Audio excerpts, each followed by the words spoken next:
മനു തോമസിന്റെ കഴിഞ്ഞ ദിവസങ്ങളിലെ വെളിപ്പെടുത്തൽ നിയമസഭയിൽ ഉന്നയിക്കാൻ പ്രതിപക്ഷം. സിപിഐഎം കണ്ണൂർ ജില്ലാ കമ്മിറ്റി മുൻ അംഗം മനു തോമസിന്റെ വെളിപ്പെടുത്തൽ ആണ് പ്രതിപക്ഷം സഭയിൽ ഉന്നയിക്കുന്നത്. പി ജയരാജൻ ഉൾപ്പെടെയുള്ള സിപിഐഎം നേതാക്കൾക്കും ബന്ധുക്കൾക്കും ക്രിമിനൽ സംഘടനകളുമായുള്ള ബന്ധം ചർച്ച ചെയ്യണം എന്ന് ആവശ്യപ്പെട്ടുകൊണ്ട് ആണ് ഇപ്പോൾ പ്രതിപക്ഷം രംഗത്ത് എത്തിയിട്ടുള്ളത്. സഭാ നടപടികൾ നിർത്തിവെക്കാനുള്ള ഉപക്ഷേപത്തിന് സണ്ണി ജോസഫ് നോട്ടീസ് നൽകും. വടകര ലോക്സഭാ തെരഞ്ഞെടുപ്പിനിടെ ഉണ്ടായ വ്യക്തി അധിക്ഷേപങ്ങൾ, കാഫിർ പരാമർശം ഉൾപ്പെടെയുള്ളവയും നിയമസഭയിൽ ഇന്ന് ഉന്നയിക്കപ്പെടുന്നുണ്ട്. വി അരുൺ ആണ് വാർത്തയുടെ വിശദാംശങ്ങളുമായി ചേരുന്നത്. കഴിഞ്ഞ ദിവസങ്ങളിൽ സിപിഎമ്മിനെ ഏറെ പ്രതിരോധത്തിലാക്കിയ വെളിപ്പെടുത്തൽ ആയിരുന്നു മനു തോമസിന്റെ ഭാഗത്ത് നിന്ന് ഉണ്ടായത്.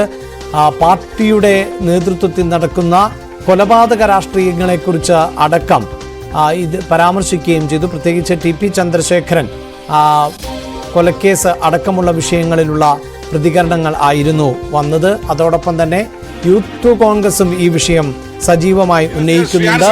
അതായത് പാർട്ടിയുടെ അറിവോടെയാണ് കണ്ണൂർ ജില്ലയിലെ കൊലപാതകങ്ങൾ നടക്കുന്നത് എന്നുള്ളതായിരുന്നു യൂത്ത് കോൺഗ്രസിന്റെ ആക്ഷേപം. മിഥുനാണ് ചേരുന്നത്, MG മിഥുനാണ് ചേരുന്നത്, V അരുണല്ല.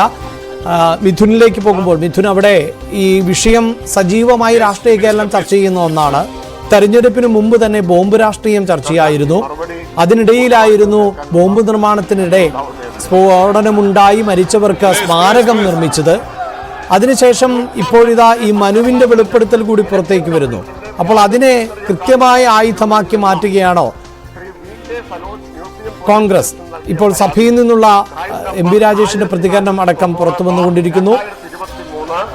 Under section 468, 465, 471 IPC, 66C IT act എന്ന കേസ് രജിസ്റ്റർ ചെയ്യുകയും തിരിച്ചറിയൽ കാർഡ് വ്യാജമായി നിർമ്മിക്കാൻ ഉതകുന്ന ആപ്ലിക്കേഷൻ. മിഥുൻ, എന്തായാലും സഭാ നടപടികൾ തുടർന്നുകൊണ്ടിരിക്കുന്നു. പ്രതിപക്ഷത്തിന്റെ ആവശ്യം അംഗീകരിച്ചോ സ്പീക്കർ?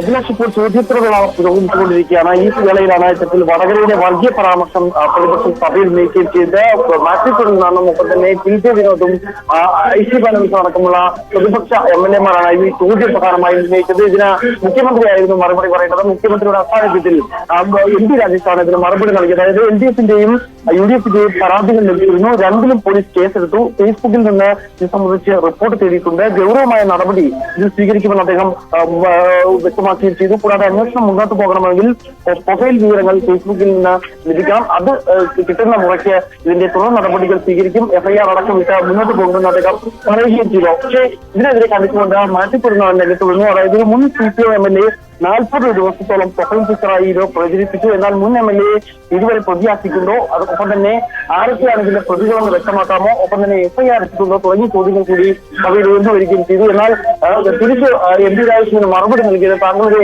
അഭിഭാഷകൻ കൂടിയാണ്.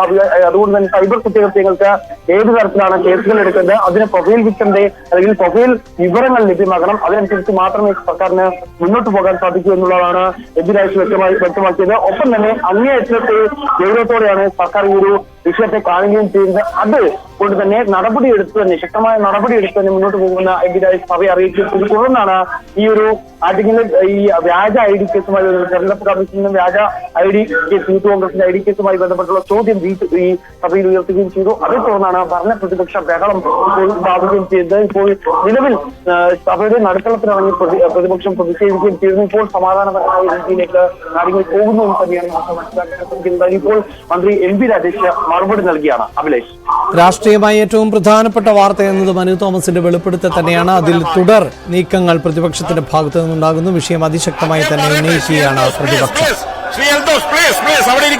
അവിടെ പറയട്ടെ, യെസ്, അവിടെ ഇരിക്കെ എല്ലാവരും എഴുന്നേൽക്കണ്ട, മിനിസ്റ്റർ പറയട്ടെ, എല്ലാവരും എണീക്കണ്ട, മിനിസ്റ്റർ പറയട്ടെ പ്ലീസ്. അദ്ദേഹം പറയട്ടെ, അദ്ദേഹം ആരും മിണ്ടുന്നില്ലല്ലോ, അദ്ദേഹം പറയട്ടെ.